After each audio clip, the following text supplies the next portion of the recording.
सत्कारयोग विद्वान दोस्तों बच्चों कि पंजाबी यूनिवर्सिटी पटियाला दे मेरे सिर ते साढ़े सारिਆਂ ਦੇ सिर ते बड़े बड़े ऋण ने ते उस ऋण दे भावना दे अधीन ही मैं तुहाडे नाल एक दो गल्लां साझीਆਂ करनियां चाहना। एक तो मैं तुहानूं मुबारकबाद देना चाहना जिहड़ी भाषा दिवस दी, ਉਹਦੇ ਨਾਲ ਨਾਲ एक फिक्र भी साझा करना चाहना कि जदों असी किसी चीज़ की सैलीब्रेशन करते हैं और किसी एक दिन लई करते हैं खास उस दिन लई, तो उहदे लई ना एक खतरा बनिया रहिंदा। वो खतरा इस तरह का जिवें असी नाग पंचमी मनाउने आ। असी एक दिन लई नाग पंचमी मनाउने आ, असी खुड्डां उत्ते दुध पा देने, सेवियां पा देने, लेकिन अगे पिछे सप जिथे मिलता उत्थे ठोक देने।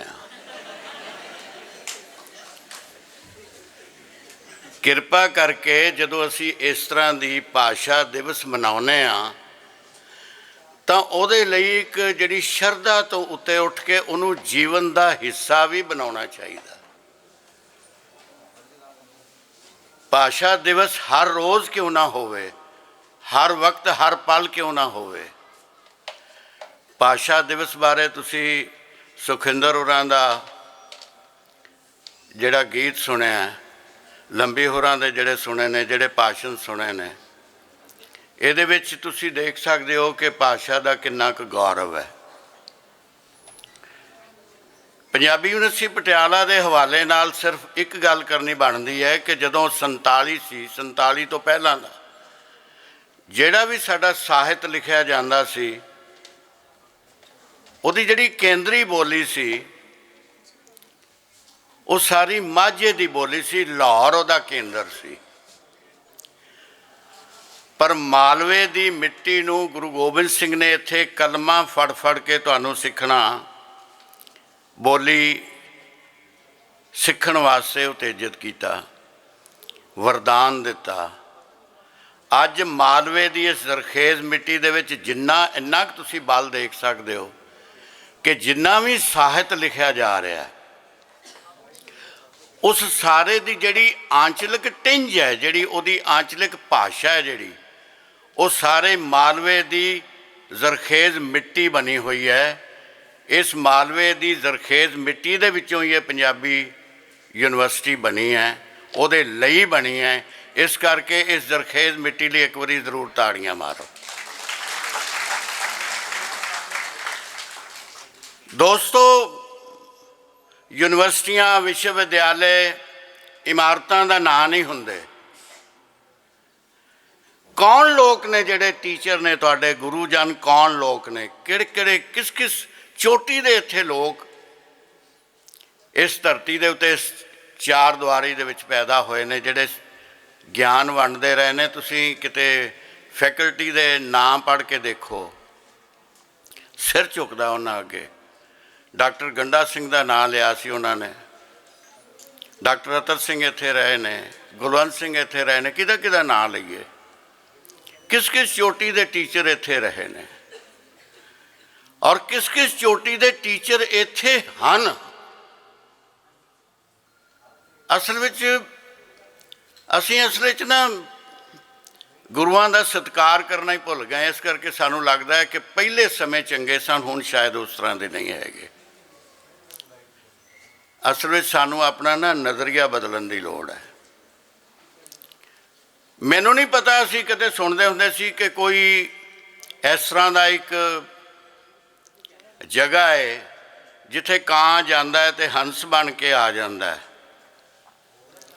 असीं देखिया नहीं, पर मैं दावे नाल कहना कि पंजाबी यूनिवर्सिटी ज्ञान का वो हब है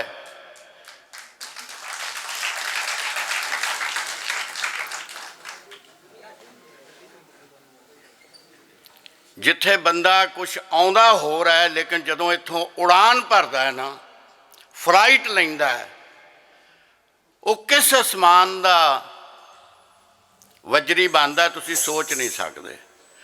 और ज़्यादा गल्लां नहीं करनियां। बहुत सारे लोग होर विद्वान तुहाडे नाल गल्लां करनगे, मुੱਲवान गल्लां होईयां ने, होर बहुत होणगीਆਂ। लेकिन पंजाबी यूनिवर्सिटी नूं तुसीं इस तरह सधारणता ना देखो। इस अदारे विच जिहड़े लोग इत्थे रहिंदे ने, जिहड़े रह के गए ने, उन्हां दीयां जिहड़ियां वाइब्रेशनस ने, कोई बंदा वो महसूस कर सकता है जिन्हों पता है कि गुरु हुंदा की चीज़ है। तुसी टीचरां दी जिहड़े इत्थे हो के गए ने, जिहड़े तुहाडे विच बैठे ने, सानू तां मॉडल दिता होया गुरबाणी ने कि टीचर हुंदा की है। तुसी होर कुछ ना करो, अपने टीचर दी सिर्फ इज्जत करनी सीख जाओ।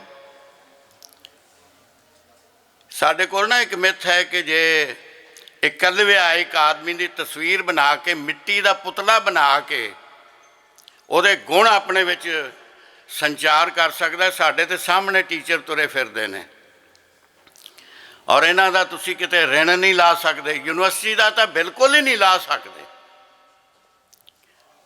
कबीर साहब का एक दोहा है कि सब पर्वत स्याही करूँ, कि जिन्ने पर्वत ने इन्हां दी मैं स्याही बना लवां। सब पर्वत स्याही करूँ, घोलूं समुंदर जाए, कि समुंदर के पानी विच उसनूं घोल लवां।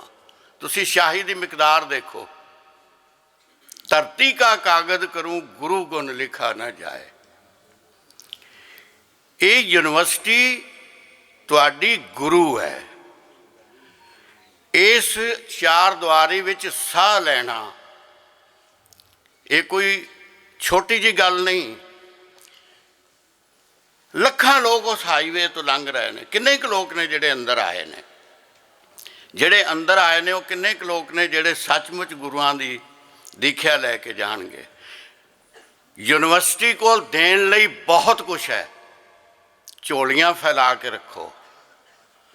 तुसी किते देखो, चारे यूनिवर्सिटियां देखो पंजाब दियां जिन्नियां भी ने, होर भी तुसी देख लो।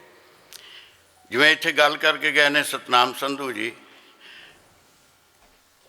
तुहानू अगर इत्थे सारे पंजाब की सारे हिंदुस्तान ही चले जाओगे, तुहानू कुटलिया का अर्थशास्त्र पंजाबी च नहीं मिलेगा, पंजाबी यूनिवर्सिटी पटियाला विच ही मिलेगा। तुहानू नट शास्त्र किधरे नहीं मिलेगा। पंजाबी विच केवल पंजाबी यूनिवर्सिटी पटियाला ने प्रोडक्ट है उहदी। तुहानू 10 जिहड़े ने नोबल प्राइज़ विनर, उन्हां दीयां लिखतां पंजाबी च होर किधरे नहीं मिलणगीਆਂ। तुहानू तुहाडे अपने पब्लिकेशन ब्यूरो तो मिल सकदियां ने। जिहड़े इत्थे जिहड़ी इत्थे साडे कोल जिहड़ियां डिक्शनरीज ने, कित्थे जाओगे तुहानू पता लगेगा कि पंजाबी अरबी फारसी के किन्ने शब्द तुहाडे विच आए ने। लैंदी दे विच किहड़े-किहड़े शब्द ने तुहाडे कोल कोश है। और पंजाबी यूनिवर्सिटी जिहड़ी पंजाब यूनिवर्सिटी चंडीगढ़ है, इको डिक्शनरी बनाई सी उन्होंने। इन्नी रिच लाइब्रेरी तुहानू किधरे नहीं मिलेगी। तुसी किसी ने सुनिया होएगा कि Indian advance study centre Shimla जिहड़ा है, उसकी बहुत वड्डी लाइब्रेरी बड़ी रिच है, पर हिंदू मैथोलॉजी बारे उत्थे कुछ भी नहीं हैगा। पंजाबी यूनिवर्सिटी पटियाला ज्ञान की हब है, और मैं इत्थों तक कहना कि ज्ञान मीमांसा की हब है। तुसी अपना भांडा तो सीधा करके रखो। लोग कहते हैं जी कि अदारे प्राइवेट हो रहे हैं, ये लोग वेच देंगे। इन्हां लोगों की बदमाशी देखो। एक घाटे च जा रहा अदारा जो दूसरा बंदा लैंदा है, उदों वाधे च किवें हो जाता है, क्योंकि उन्होंने मकसद होर ने। जिहड़े प्राइवेट अदारे ने उन्होंने मकसद बिल्कुल होर ने। एको ही गल आखिरी दे करनी है कि उत्थे जिहड़े लोग लड़ रहे हैं, जिन्हां दा सरसा जी ने जिक्र किया है ना, हमीर जी ने भी जिक्र किया है, वो लोग थोड़ी बेसिक जिहड़ी नीड है ना, उन्होंने बचाने लई लड़ रहे हैं। यूनिवर्सिटियां सुपने बीजदियां ने तुहाडे जहन दे विच। ये लोग तुहाडे सुपने भी मारना चाहुंदे ने। ਤੇ ਦੋਸਤੋ ਪਾਸ਼ ਨੇ ਕਿਹਾ ਸੀ ਕਿ ਸਭ ਤੋਂ ਖਤਰਨਾਕ ਹੁੰਦਾ ਤੁਹਾਡਾ ਸੁਪਨਿਆਂ ਦਾ ਮਰ ਜਾਣਾ। ਆਪਾਂ ਹੁਣ ਸੁਪਨੇ ਮਰ ਜਾਣ ਦੇਣੇ ਨੇ ਕਿ ਨਹੀਂ ਮਰ ਜਾਣ ਦੇਣੇ? ਇੱਥੇ ਇਕੱਲੇ ਦੇ ਨਾਲ ਕੁਛ ਨਹੀਂ ਬਣਨਾ। ਇੱਥੇ ਤਨੋਂ ਮਨੋਂ ਹਰ ਪੱਖੋਂ ਇਹਦੀ ਰਾਖੀ ਕਰਨੀ ਪੈਣੀ ਹੈ। ਔਰ ਰਾਖੀ ਗੱਲਾਂ ਨਾਲ ਨਹੀਂ ਹੋਣੀ, ਰਾਖੀ ਕੁਛ ਕਰਨ ਨਾਲ ਹੋਣੀ ਹੈ। ਮੈਨੂੰ ਥੋੜ੍ਹੇ ਜਿਹੇ ਦਿਨ ਪਹਿਲਾਂ ਪਤਾ ਲੱਗਾ ਕਿ ਪਟਿਆਲੇ ਤੋਂ ਨਾਭੇ ਤੱਕ ਇੱਕ ਸਾਈਕਲ ਟਰੈਕ ਬਣ ਰਿਹਾ ਹੈ ਕਿ ਜਿਹੜੇ ਲੋਕ ਨਾਭੇ ਜਾਣਗੇ ਸਾਈਕਲ ਤੇ ਕਿਵੇਂ ਜਾ, ਇੱਕ ਸੜਕ ਬਣ ਰਹੀ ਹੈ, ਉਹਦਾ ਕਰੋੜਾਂ ਰੁਪਏ ਦਾ ਠੇਕਾ ਹੋਇਆ ਹੈ। ਉਸ ਕੰਮ ਲਈ ਪੈਸੇ ਹਨ,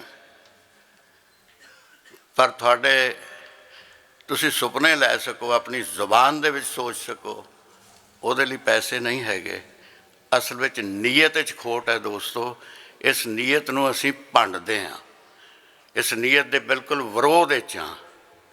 ਔਰ ਮੈਂ ਮੁਬਾਰਕਬਾਦ ਦਿੰਦਾ ਕਿ ਪੰਜਾਬੀ ਡਿਪਾਰਟਮੈਂਟ ਨੇ, ਪੰਜਾਬੀ ਸਾਹਿਤ ਅਧਿਐਨ ਵਿਭਾਗ ਨੇ ਇਹ ਉਪਰਾਲਾ ਕੀਤਾ ਕਿ ਤੁਹਾਨੂੰ ਸੁਚੇਤ ਕੀਤਾ ਜਾਵੇ। ਅਸਲ ਵਿੱਚ ਨਾ ਮੈਂ ਇੱਕ ਬਹੁਤ ਵੱਡੇ ਲੇਖਕ ਨੂੰ ਇੱਕ ਦਫਾ ਫੋਨ ਕੀਤਾ, ਉਹ ਫੋਨ ਨਹੀਂ ਸੀ ਚੁੱਕਦਾ। ਜਦੋਂ ਫੋਨ ਨਹੀਂ ਸੀ ਚੁੱਕਦਾ ਤੇ ਉਹਨੂੰ ਫੋਨ ਕਿਸੇ ਤਰ੍ਹਾਂ ਮਿਲਾਇਆ, ਫੋਨ ਕੀਤਾ ਤੇ ਉਹਨੇ फ़ोन चुक लिया लैंडलाइन तो।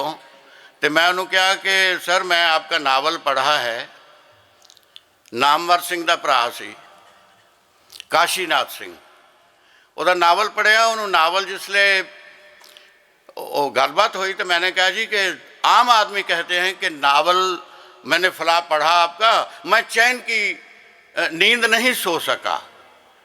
मैंने कहा जी मैंने आपका नावल पढ़ा, मैं तो चैन की नींद सो गया। कहता भाई क्यों?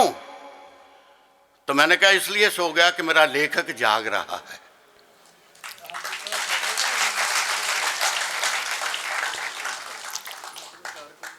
तुसी जागदे हुए लोग हो, मैं थानू नतमस्तक होना। Thank you very much.